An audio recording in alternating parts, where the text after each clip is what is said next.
person. Because even if that school person is not the person with the answer, they'll know to whom you should go. Accepting the fact that there is a drug problem at our high schools and middle schools, what is the impact of drugs on violence? I think we somewhat addressed that earlier, but they certainly go hand in hand, and sometimes they're the impetus to the violence. From a police perspective, one of my roles at the police department is overseeing our management information system, which gathers statistics. And I think there's a perception amongst kids that there may be a drug problem within the schools.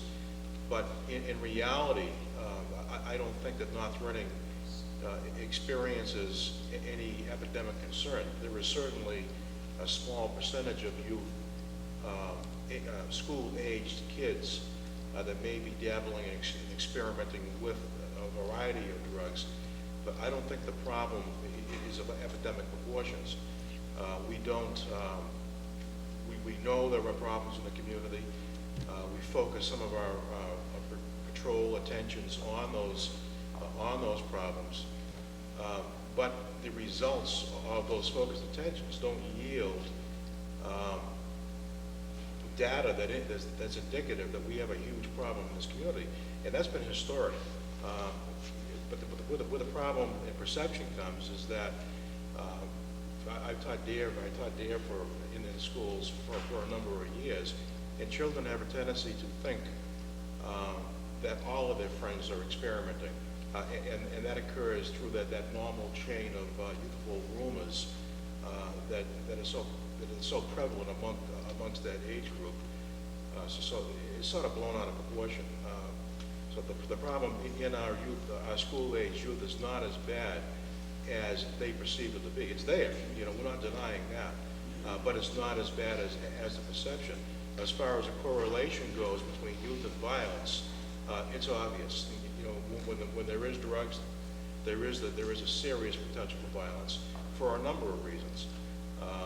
There are some drugs that lower inhibitions, such as alcohol, that have a tendency to fuel the fire. And there are other drugs that are addictive, and that causes the necessity for kids to go out and get the money to feed that habit. So there is that direct correlation between drugs and violence, not only amongst our youth, but amongst society in general. And we experience that at every age group, but it's not a big problem in our community with our youth. I think it's important also to remember that the drug behavior of adults has tremendous effects on kids, and if they see you behaving responsibly about alcohol, tobacco, and other drugs, both legal and illegal, that's the most important thing for them to see.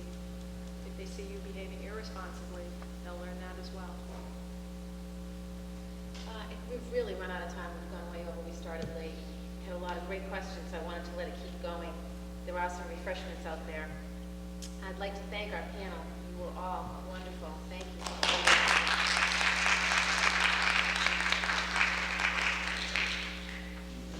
I just had one closing comment. This was an interesting and informative night for myself. I hope it was for the rest of you. And we do have an evaluation form because we view this as the beginning of many steps. And with the evaluation form, we not only want to critique tonight's activities, but where do we go from here? And would you like to join us in our efforts, or do you want to recommend others? So if you could, on the evaluation form, just spend a couple minutes filling it out and submitting it back to us, it gives us a better idea of what more we can do for the community. In addition to thanking our distinguished group of panelists, I'd also like to thank some of the League of Women Voters who've been working on this committee to develop the program since late August. And that's Sandra Anzalone, Cynthia Taft-Farrell, Fran Fronten, and Maria Nicholson. And so I'd want to thank the audience for being here, the League of Women Voters, and all the panelists once again. And you can, on your way out, please help yourself to refreshments. The panelists will be there to answer any other questions that you might have. Thank you, and I appreciate your attendance tonight.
health curriculum, and most of it is pre-spent because of certain trainings. They're up on the North Shore. Oh, North Shore Mediators. Yes. Yeah. And it's another interesting thing, because we had brothers and sisters before us. We did a little networking, and we felt that was the best choice geographically. So we had heard some pretty